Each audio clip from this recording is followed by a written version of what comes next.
नमस्कार दोस्तों, स्वागत है आपका मेरे चैनल पे। दोस्तों आपको बधाई हो क्योंकि डीआरडीओ ने एक और सफलता हासिल की है और एक सफलतापूर्वक सुपरसोनिक मिसाइल फ्लाइट टेस्ट किया है। ये एक्चुअल में एक टॉर्पीडो का टेस्ट है, इसी के बारे में आज बात करेंगे। चलिए दोस्तों शुरू करते हैं।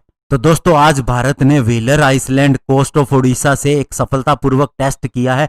ये test supersonic missile assisted release of torpedo यानी कि स्मार्ट के नाम से जाना जाता है। और दोस्तों इस मिशन के कई ऑब्जेक्टिव थे। इसके अंदर हमें फ्लाइट की रेंज भी देखनी थी, एल्टीट्यूड भी देखना था, साथ ही किस तरह से नोज कोन सेपरेट होता है, अलग होता है, ये भी देखना था, रिलीज कैसे होता है टॉर्पीडो, और साथ ही वेलोसिटी रिडक्शन मैकेनिज्म यानी वीआरएम का भी किस तरह से डिप्लॉयमेंट होता है, ये सारी चीजें देखनी थी और ये सारी चीजें सफल रही है। और इस सफल टेस्ट के बाद में डिफेंस मिनिस्टर राजनाथ सिंह जी ने भी डीआरडीओ को बधाई दी है। और दोस्तों एंटी सबमरीन वारफेयर के लिए एक बहुत बड़ा टेक्नोलॉजी ब्रेक थ्रू हमने हासिल किया है और इसका सारा श्रेय जाता है डीआरडीओ के वैज्ञानिकों को।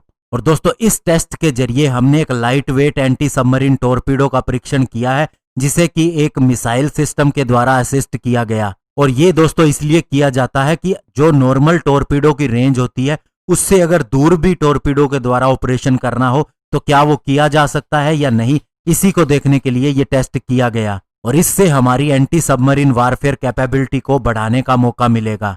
और इसके ऊपर बोलते हुए डीआरडीओ के चेयरमैन डॉक्टर जी सतीश रेड्डी ने कहा कि स्मार्ट एक गेम चेंजर टेक्नोलॉजी होगी हमारे लिए एंटी सबमरीन वारफेयर के अंदर। और इस टेस्ट को मॉनिटर करने के लिए हमने कई ट्रैकिंग स्टेशन भी बना रखे थे, जिसके अंदर रडार और इलेक्ट्रो ऑप्टिकल सिस्टम भी शामिल रहते हैं, साथ ही टेलीमेट्री स्टेशन भी बनाए गए थे। और ये सारी चीजें कोस्ट के साथ में भी थी और डाउन रेंज पे शिप भी लगाए गए थे। और इस स्मार्ट टेक्नोलॉजी को विकसित करने के लिए डीआरडीओ की कई लेबोरेटरीज लगी हुई थी, जिसके अंदर टीआरडीएल आरसीआई हैदराबाद, एडीआरडीई आगरा और एनएसटीएल विशाखापट्टनम भी लगी हुई थी। और इससे पहले दोस्तों हमने laser guided anti tank guided missile को भी एमबीटी अर्जुन टैंक से रिलीज किया था। और अभी हमने इस हाइब्रिड वेपन सिस्टम का परीक्षण किया है, जिसके अंदर दो तरह के वेपन की कैपेबिलिटी को मिलाया जाता है। इसके अंदर दोस्तों हमारी काफी ज्यादा रेंज भी बढ़ जाती है और स्पीड भी वेपन की काफी ज्यादा बढ़ जाती है, जो पहले संभव नहीं था, लेकिन अब हमने इसे संभव कर लिया है।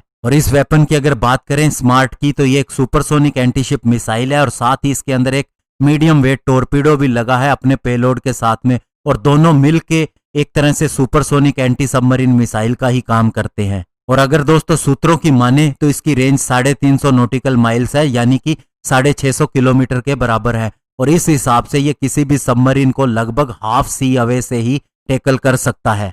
तो ऐसे में दोस्तों डीआरडीओ को कई सफलताएं मिल रही हैं। आपने पास्ट में भी देखा है हाइपरसोनिक व्हीकल का भी परीक्षण किया गया और इसके अलावा और भी कई एयर टू एयर मिसाइल का भी हम परीक्षण करने में लगे हुए हैं। तो ऐसे में दोस्तों ये बहुत ही अच्छी बात है इंडिया के लिए। धन्यवाद, जय हिंद।